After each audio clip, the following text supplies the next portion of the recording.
my mind a lot. Don't need no time watch. I don't know how I got you in my pocket spot. Yeah, that's babe, need you every day. You like my oxygen, make it seem like the barging down. Got my heart no barging in. From the bed to the floor to the couch. Might wake the neighbors up, break you in and break you out. In the end, we're gonna make it. Hello, everyone, and welcome back to another episode of All Time High. I'm here with Deanna, and we're going to take a look at all the topsy-turvy, crazy, upside-down world that we're living in. You know, historically, we've done a lot of production, worked on developing an episode script, but you know what? We're just going to take our cues from the market and see where things take us. Yeah. Right now, a lot of craziness. Deanna, what are you seeing out there in your neck of the woods? I love it. I am super sick. You know, we're disruptors. I mean, I think a lot of us crypto people at heart, we're disruptors by nature. And as much as I don't like anybody suffering at any point in time, I do get excited about seeing this shakeup happening in all kinds of governments. I mean, between the US government, watching this trade war happen, watching the Chinese government. I mean, there's a lot of opportunity in the middle of this chaos if you're looking for it. And things needed to change, and I'm just excited. Maybe it finally will. You know, I think you're right. My scope may have been too narrow because what I had typically looked at was the money supply for the United States of America. And what is actually setting up right now is not just the money printer turning on in the US of A, it's like a worldwide money printer, which when that transpires, we recognize that assets with fixed numbers like Bitcoin at 21 million ever to be created or mined, they're going to produce much more of a return on investment than other assets that don't have that characteristic about them, like fiat money. Yeah, the biggest thing is we control crypto, the government doesn't, right? And you're watching everything that's happening in China right now is because of the government. Everything that happened in 2008 in the US is because of government. And so government just kind of gets their hands in and they start mucking around with things, guessing, playing, and we're the ones that suffer the repercussions of it. Now, I must say this whole tariff trade war that's been going on, I shouldn't have used that word. So now nobody's going to listen to this particular episode, but that's okay because we're going to speak authentically. When I saw what was going on, it reminded me of FTX, the way that the market reacted so violently. And I don't mean like the stock market, but I mean the crypto market. In fact, we're down to now approximately 2.6 trillion in total assets. We were as high as 3.1 trillion. I don't even need to look at a chart. I don't even need to pull this up to know that that's where we are and what I'm talking about.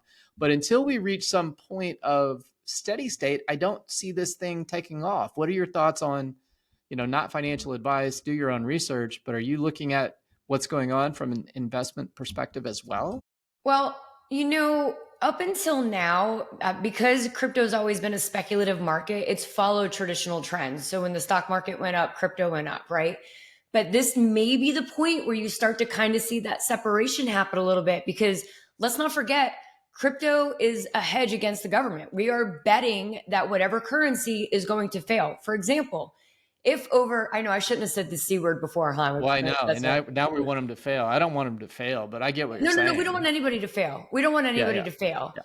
The problem is it does. And it does because people get greedy and they do crazy things. And it's not anything that has to do with us or control that we have. And so as you start to see, like right now, I just saw the C word on the other side of over there that we're not supposed to say. Their currencies. It might be part of the trade tariff conversations. I always screw it up too. I know there's the yuan and the yuan, and I always forget which one China is. But China's I can't even go without saying the word. YUAN. Yeah, we're off the rails already. It's good. It's normal. Right now, their currency is the lowest it's been since 2007. Think about that. That's people. I heard. I haven't necessarily verified for myself yet that a lot of Chinese people were going through and flipping into crypto. Because let's say you're one of those countries where your currency could default, like your currency goes bankrupt. You could be like Venezuela again, right? And all of a sudden you have all this money. It doesn't mean anything. Where do you go? Where do you put your money to have value? Gold is not easy to get. I know you see those commercials online, but you go to Cash App, you go to any app you want, and you can buy crypto. Yeah. Well, did you see though, and back to the FTX debacle. There was a new debacle this past week, just when things thought might be going back to normal. I think it was OM had a rug pull where some of the original investors turned what was an otherwise kind of steady state coin into a train wreck experience. When it was $8 per coin, it went down to something like 42 cents. Millions of dollars were rug pulled. Did you catch that one? I didn't. And you know what it just made me think of though? Like if they were eventually gonna go after the Huck Tua girl, I don't know why, you wouldn't go after a rug pull like that. But it's well, sad. did you see SEC? They met, they talked to her, and that she's absolved, exonerated from she's any. good. Yeah, she's good. But they considered it, right? And she was like a newbie, like a noob coming in, doing a coin because that's what the thing was. And if so, when you have people who don't necessarily understand and they don't get good guidance, do you hold those people more accountable than the ones who know and then rug pulled everybody's money? You know what I mean? I think the latter is probably worst, in my opinion. It might be worse, or it could be part of the plan. I don't know, right? Like that's the thing. The hypothecation of money in any shape, form, or fashion creates its own challenges. I do have a theory I want to run by you. Are you up for that? Like a rabbit hole kind of thing? Let's hear it. Let's hear what you got.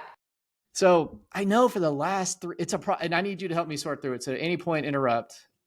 But for the last 3 years, I've heard people from Congress, House of Reps, Senate, saying that this whole stablecoin thing was going to get enacted by the end of the year.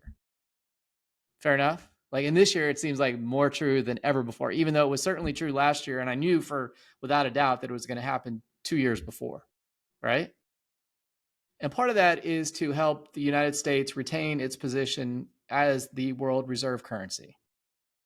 The petrodollar is no more.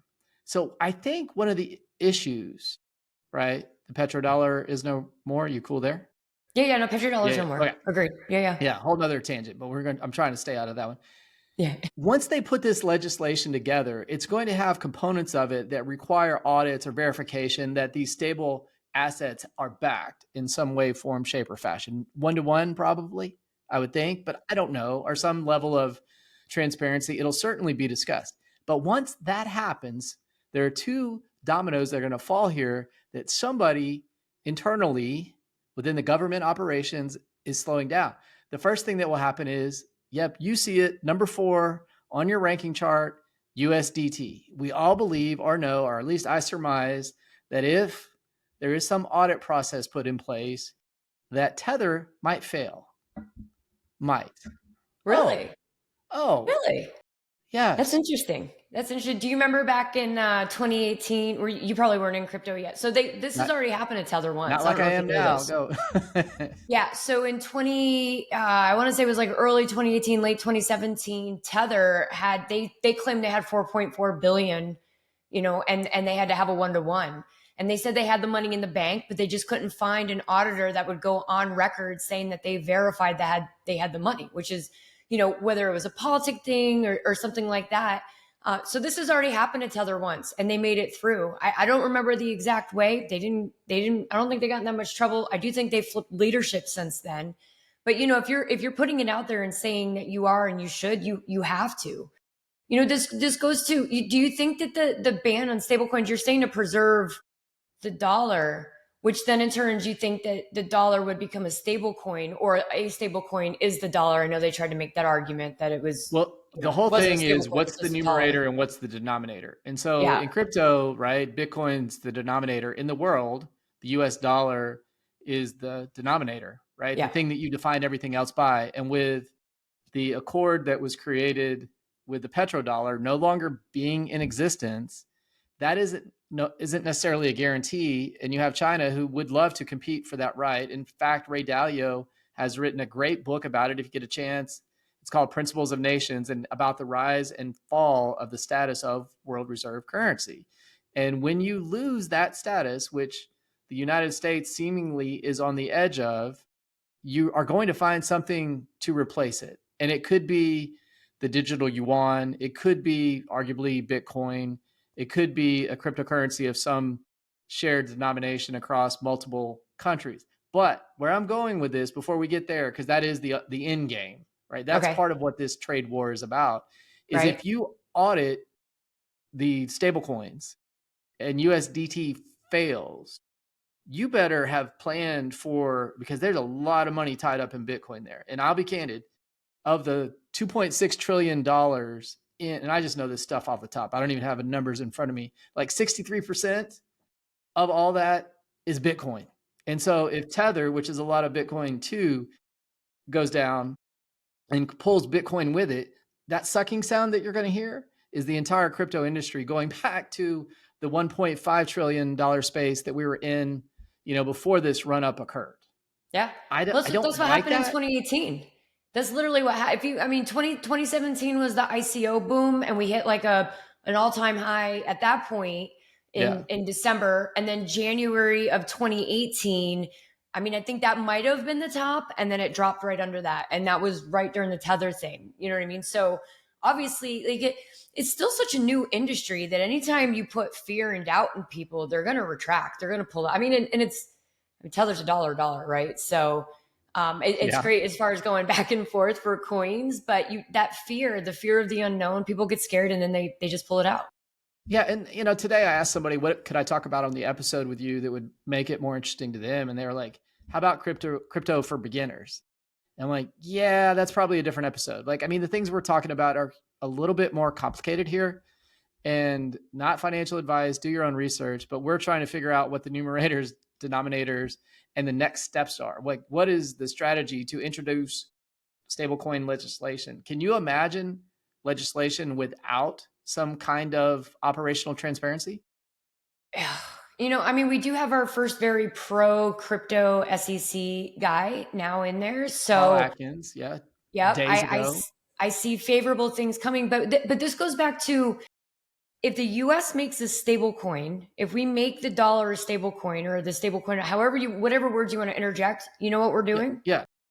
We're still printing money. It's still money in circulation, unless you actually take all of the dollars out of existence. So in a time when our dollar is already so vulnerable, I don't know that that's the smartest play. It's funny. Like, I might have argued that concept with you years ago, but right now, I totally agree with you. And what I'm thinking is I know, mind blown. There's going to be a new coordination of monetary printing, not unlike COVID, right? When COVID occurred, you cut the interest rates, which is effectively putting more money into circulation so that inflation is inevitable. And if you have fixed assets with limited supply, this is economics 101, they're going to go up in value against that denominator. And so the question to me becomes, I don't know that BTC can function as the world reserve currency. And so I feel like we're playing this game. I don't know. You could tell me different, but I feel like we're playing this game. I don't think it could handle it. I don't think it's too, you need internet. It's too long to process the connections you had.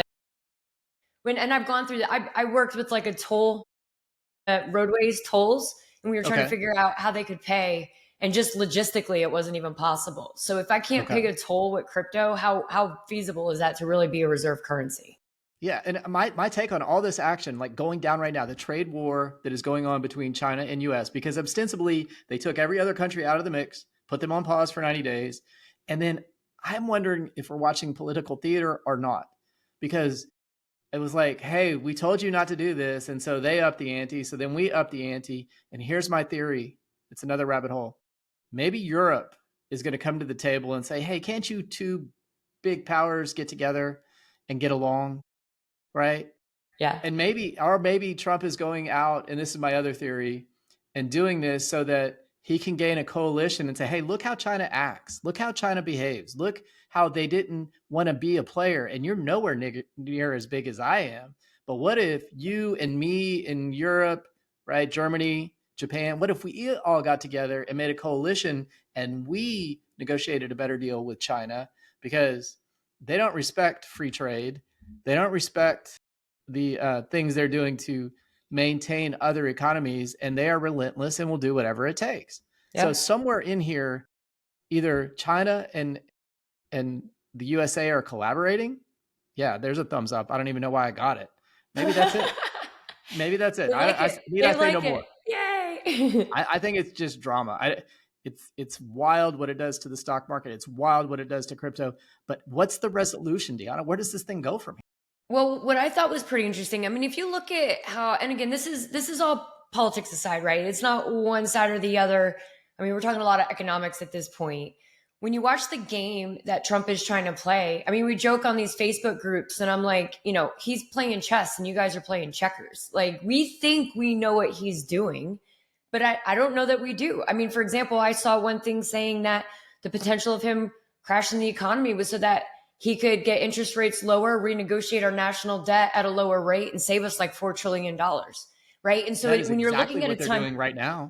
Yeah, that's what I'm saying. So let's think about it. If you want to bring manufacturing back to the US, you want to even out the trade. And you think if all these tariffs go away, that's lower for everybody. That's less money for all. Like, things are cheaper for everybody if these tariffs go away. And then I think that's a 5-year infrastructure rebuild. I'm just telling you. Yeah. Well, I mean, we're hitting problems now with supply chain where, how are we going to mass produce these things in a way? And they're solving it.